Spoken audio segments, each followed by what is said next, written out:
दोस्तों आप सभी का बहुत बहुत स्वागत है हमारे चैनल में। इस वीडियो के अंदर अभी हम लोग जी के सामान्य ज्ञान इससे रिलेटेड जो है इम्पोर्टेंट 40 क्वेश्चन इस वीडियो में देखने वाले हैं, जो कि आपके आने वाले एग्जाम्स के लिए काफ़ी इम्पोर्टेंट है। तो आप इस वीडियो को बहुत ध्यान से लास्ट तक देखिए। चैनल पर नया है तो चैनल को सब्सक्राइब करके बेल आइकन प्रेस करें। और आप इन 40 क्वेश्चन में से कितने क्वेश्चन जो है सही कर पाते हैं अपना स्कोर कमेंट बॉक्स में बता सकते हैं। तो देखिए यहाँ पर पहला क्वेश्चन दिया गया है, वाक्य एवं अभिव्यक्ति की स्वतंत्रता के अंतर्गत निम्नलिखित में से कौन शामिल है। देखिए वेरी इंपॉर्टेंट क्वेश्चन है, बहुत बार ये क्वेश्चन यहाँ से क्वेश्चन जो है एग्जाम में पूछे जा चुके हैं। तो वाक्य एवं अभिव्यक्ति की स्वतंत्रता के अंतर्गत जो है जो शामिल है वो है प्रेस की स्वतंत्रता, प्रदर्शन एवं विरोध का अधिकार, चुप रहने की स्वतंत्रता और हड़ताल का जो अधिकार है ये इसमें शामिल नहीं है। तो 1, 2 और 3 यहाँ पर ये तीनों शामिल है। तो ऑप्शन डी यहाँ पर करेक्ट हो जाएगा, 1, 2 और 3। इसके अलावा प्रेस की स्वतंत्रता भारत के संविधान के कौन से अनुच्छेद में वर्णित है। तो अनुच्छेद 19(1)(a) में वर्णित है, याद रखना है आपको।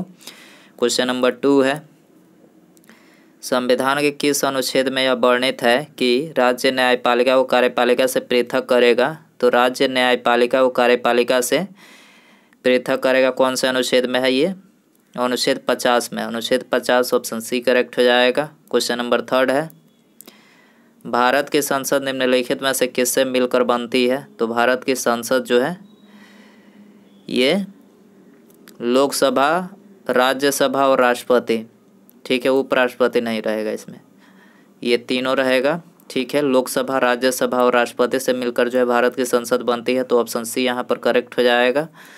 क्वेश्चन नंबर 4 है, संविधान सभा के मूल अधिकारों, अल्पसंख्यकों एवं जनजातियों तथा बहिष्कृत प्रभावित क्षेत्रों के लिए परामर्शदाता समिति के अध्यक्ष थे। तो देखिए इस समिति के अध्यक्ष थे Sardar Patel. Sardar Patel option C correct हो जाएगा। क्वेश्चन नंबर 5 है, निम्नलिखित में से कौन सा कथन प्रस्तावना के संदर्भ में सही है। तो प्रस्तावना के संदर्भ में देखिए पहला ऑप्शन पढ़ते हैं, प्रस्तावना संविधान का एक भाग है, बिल्कुल भाग है, ये करेक्ट है। दूसरा दिया गया है प्रस्तावना को संशोधित नहीं किया जा सकता। तो देखिए ये गलत है, क्योंकि प्रस्तावना को संशोधित किया जा सकता है। तो ऑप्शन केवल यहाँ पर एक करेक्ट हो जाएगा, ठीक है। इसके अलावा प्रस्तावना से रिलेटेड जो क्वेश्चन एग्जाम में पूछे जाते हैं वो यहाँ पर इम्पोर्टेंट क्वेश्चन लिखे हैं। पहला दिया गया है, भारतीय संविधान के किस भाग को उसकी आत्मा की संज्ञा प्रदान की गई है। तो प्रस्तावना को जो है ये उसकी आत्मा की संज्ञा प्रदान की गई है भारतीय संविधान के। भारत किस भारत का राष्ट्र है। तो धर्मनिरपेक्ष राष्ट्र है, ठीक है। संविधान निर्माताओं ने किस पर विशेष ध्यान दिया था। तो प्रस्तावना पर जो है संविधान के जो निर्माताओं थे वो उन्होंने इस पर जो है सबसे ज़्यादा ध्यान दिया था।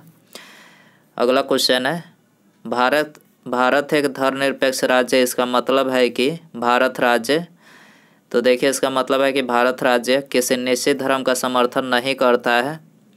प्रथम केंद्रीय विधानसभा का गठन कब किया गया था। तो 1921 में किया गया था। भारत की अंतःकालीन संसद में कितने सदस्य थे। तो 296 सदस्य थे। किस एक अधिकार को डॉक्टर BR अम्बेडकर द्वारा संविधान की आत्मा कहा गया है। तो ये संवैधानिक उपचार के अधिकार के द्वारा क्या कहा गया है, मतलब यह संवैधानिक उपचार के अधिकार को जो है ये मतलब डॉक्टर BR अम्बेडकर के द्वारा जो है उसकी आत्मा कहा गया है। लोकतांत्रिक केंद्रीकरण किसकी महत्वपूर्ण विशिष्टता है। तो समाजवादी राज्य की विशिष्टता है। भारतीय संविधान के अंतर्गत किसे मूल अधिकारों का संरक्षक समझा जाता है। तो न्यायपालिका को समझा जाता है। संविधान के अंतर्गत मूल अधिकारों का संरक्षक कौन है। सर्वोच्च न्यायालय है। भारत पूर्ण संप्रभु लोकतांत्रिक गणराज्य कब बना। 26 नवंबर 1949 को बना। भारत के संविधान सभा का अध्यक्ष कौन थे। डॉक्टर राजेंद्र प्रसाद थे। भारतीय संविधान की प्रस्तावना में भारत को किस रूप में घोषित किया गया है। तो प्रस्तावना को जो है प्रभुत्व संपन्न, समाजवादी, धर्मनिरपेक्ष और प्रजातांत्रिक गणराज्य के रूप में जो है घोषित किया गया है। संविधान के अंतर्गत भारतीय लोकतंत्र के आदर्शों को हम कहाँ देख सकते हैं। तो ये प्रस्तावना में देख सकते हैं। भारतीय संविधान के किस भाग को आत्मा की संज्ञा प्रदान की गई है। तो ये तो हमने अभी बताया, प्रस्तावना को की गई है। उसके बाद यहाँ पर अगला क्वेश्चन है, देश के शासन में मूलभूत है देश के शासन में मूलभूत है और विधि बनाने में इन तत्वों को लागू करना राज्य का कर्तव्य होगा। यह निम्नलिखित में से किसके संबंध में कहा गया है? तो देखिए ये कहा गया है राज्य के नीति निर्देशक तत्वों के संबंध में। ठीक है, देश के शासन में मूलभूत है और विधि बनाने में इन तत्वों को लागू करना राज्य का कर्तव्य होगा। यह राज्य के नीति निर्देशक तत्वों के संबंध में बोला गया, तो ऑप्शन बी करेक्ट हो जाएगा। लोकसभा को उसके कार्यकाल के समाप्ति के पूर्व ही भंग किया जा सकता है, तो किसके द्वारा भंग किया जा सकता है? तो मंत्रिपरिषद की सलाह पर राष्ट्रपति के द्वारा भंग किया जा सकता है।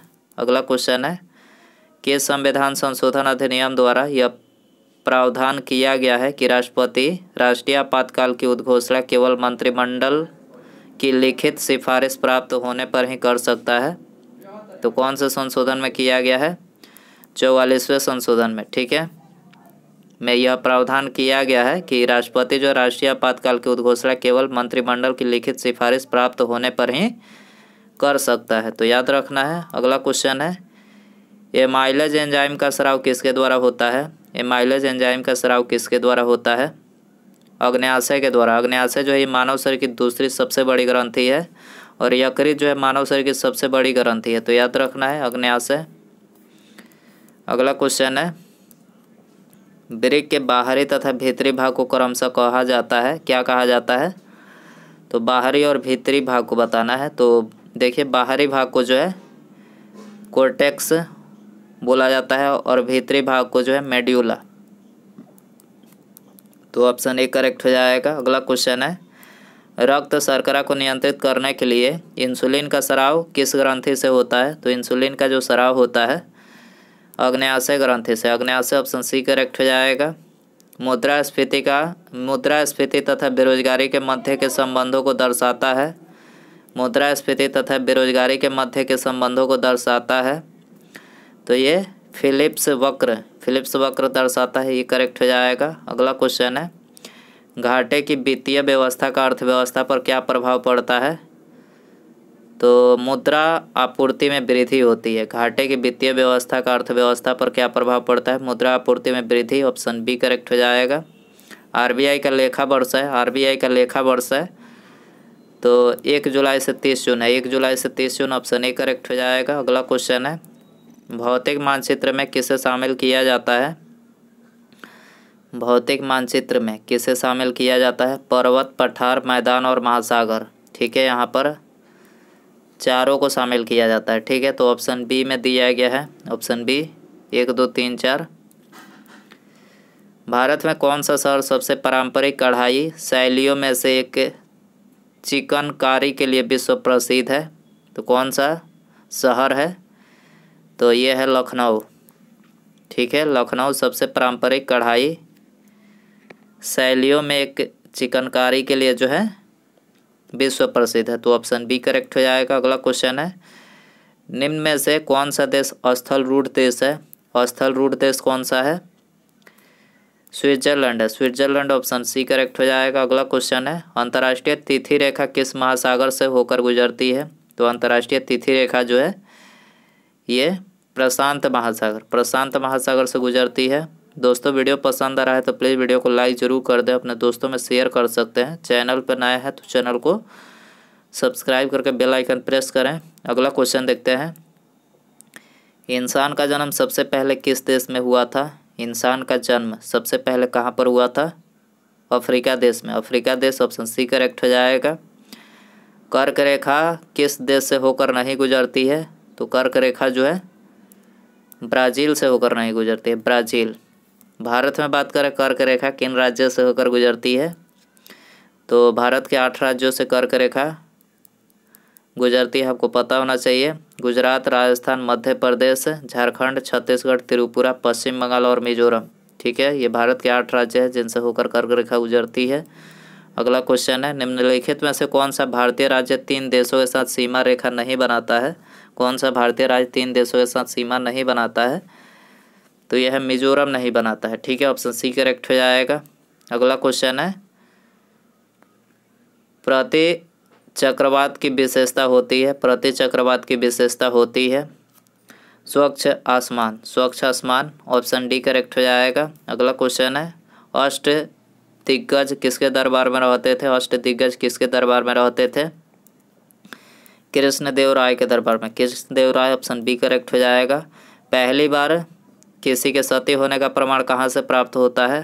पहली बार किसी के सती होने का प्रमाण कहाँ से प्राप्त होता है?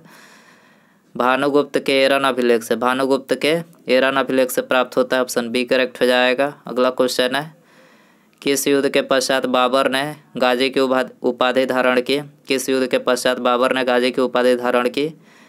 तो ये खानवा के युद्ध के बाद की, खानवा के युद्ध के बाद, ऑप्शन बी करेक्ट हो जाएगा। अगला क्वेश्चन है भारत के सुप्रीम कोर्ट में न्यायाधीशों की संख्या कैसे बढ़ाई जा सकती है? भारत के सुप्रीम कोर्ट में न्यायाधीशों की संख्या कैसे बढ़ाई जा सकती है? तो संसदीय कानून द्वारा, संसदीय कानून ऑप्शन बी करेक्ट हो जाएगा। अगला क्वेश्चन है निम्नलिखित में से कौन चतुराईपूर्ण निष्क्रियता की नीति के साथ जुड़ा हुआ है? कौन जुड़ा हुआ है? John Lawrence, John Lawrence option D correct हो जाएगा। अगला क्वेश्चन है निम्नलिखित में से किस सिख गुरु ने अकाल तख्त की स्थापना की थी? अकाल तख्त की स्थापना किस सिख गुरु ने किया था? गुरु गोबिंद सिंह ने, गुरु गोबिंद सिंह ने किया था, डी करेक्ट हो जाएगा। जालियांवाला बाग हत्याकांड के विरोध में वायसराय की कार्यकारिणी परिषद की सदस्यता से किसने इस्तीफा दे दिया? शंकरन नायर ने दिया था, शंकरन ऑप्शन सी में दिया गया है, शंकरन नायर। ठीक है, इन्होंने वायसराय की कार्यकारिणी परिषद की सदस्यता से इस्तीफा दिया था जालियांवाला बाग हत्याकांड के विरोध में। ठीक है, याद रखना जालियांवाला बाग हत्याकांड 13 अप्रैल सन 1919 को हुई थी। इसमें सरकारी रिपोर्ट जो आया था उसमें मारे जाने के जो मतलब आंकड़ा बना था, रिपोर्ट में 379 व्यक्ति मारे गए थे, जबकि प्रत्यक्षदर्शी के अनुसार जो है 1000 से भी ज़्यादा व्यक्ति इसमें मारे गए थे। तो याद रखना जनरल डायर ने गोलियां चलाने का आदेश दिया था जालियांवाला बाग में। और जनरल डायर को किसने गोली मारी थी ये भी क्वेश्चन पूछा जाता है, उधम सिंह। याद रखना उधम सिंह ने इनको गोली मारी थी। ठीक है, अगला क्वेश्चन है प्रथम दिल्ली दरबार का आयोजन किस गवर्नर जनरल के काल में किया गया था? प्रथम दिल्ली दरबार का आयोजन किस गवर्नर जनरल के काल में किया गया था? लॉर्ड लिटन के काल में, Lord Lytton option A correct हो जाएगा। अगला क्वेश्चन है निम्नलिखित में से किस रंग के प्रकाश का पौधों द्वारा तीव्र अवशोषण होता है? तो कौन सा प्रकाश पौधों के द्वारा तीव्रता से अवशोषण किया जाता है? तो नीला और जो लाल होता है, नीला एवं लाल, तो ऑप्शन सी करेक्ट हो जाएगा। गन मेटल किसका मिश्र धातु है? तो गन मेटल जो है CuSnZn तीनों का मिश्र धातु है। किस उत्प्रेरक की उपस्थिति में खाद्य वनस्पति तेल वसा में परिवर्तित किए जाते हैं? किस उत्प्रेरक की उपस्थिति में खाद्य वनस्पति तेल वसा में परिवर्तित किए जाते हैं? तो ये किए जाते हैं निकेल में। ठीक है, अगला क्वेश्चन है नेत्रदान में कौन सा भाग दान दिया जाता है? कॉर्निया, कॉर्निया को दान किया जाता है नेत्रदान में, सी करेक्ट हो जाएगा। अगला क्वेश्चन है निम्नलिखित में से कौन सही नहीं है? सही नहीं है इनमें से कौन सा? तो देखिए पहला एक एक करके पढ़ते हैं। पहला दिया गया है तापमान के बढ़ने पर वायु में ध्वनि का वेग बढ़ता है। ठीक है, तो ये भी करेक्ट है, मतलब ये करेक्ट है।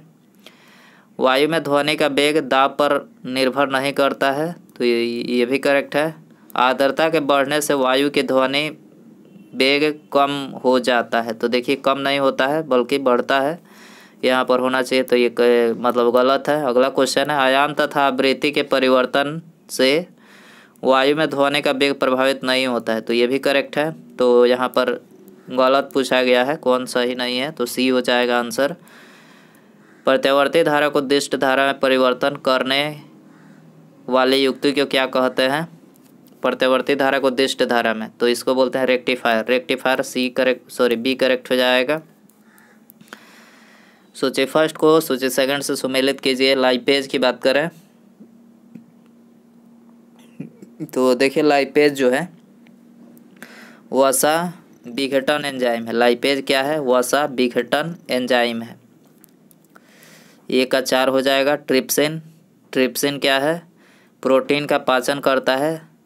3 में जाएगा एमाइलेज, एमाइलेज जो है कार्बोहाइड्रेट का पाचन करता है। और इरेप्सिन, पॉलीपेप्टाइड को एमिनो अम्ल में बदलता है। तो आप इसको सुमेलित देख सकते हैं। अगला क्वेश्चन है, भारत निम्नलिखित में से किस देश के साथ सबसे लंबी अंतर्राष्ट्रीय सीमा को साझा करता है? सबसे लंबी अंतर्राष्ट्रीय सीमा को साझा करता है बांग्लादेश के साथ। ये आंसर हो जाएगा। अगला क्वेश्चन है, लक्षद्वीप में कितने द्वीप समूह हैं? लक्षद्वीप में कितने द्वीप समूह? आप सभी के लिए ये होमवर्क क्वेश्चन रखते हैं, ठीक है। 17, 27, 36 या फिर 47। दोस्तों आप इसका आंसर कमेंट बॉक्स में ज़रूर बताएं और आप इनमें से कितने क्वेश्चन सही कर पाए हैं अपना स्कोर भी बता सकते हैं। चैनल पर नया है तो चैनल को सब्सक्राइब करके बेल आइकन प्रेस करें, ठीक है। मिलते हैं अगले वीडियो में। नमस्कार, जय हिंद, जय भारत।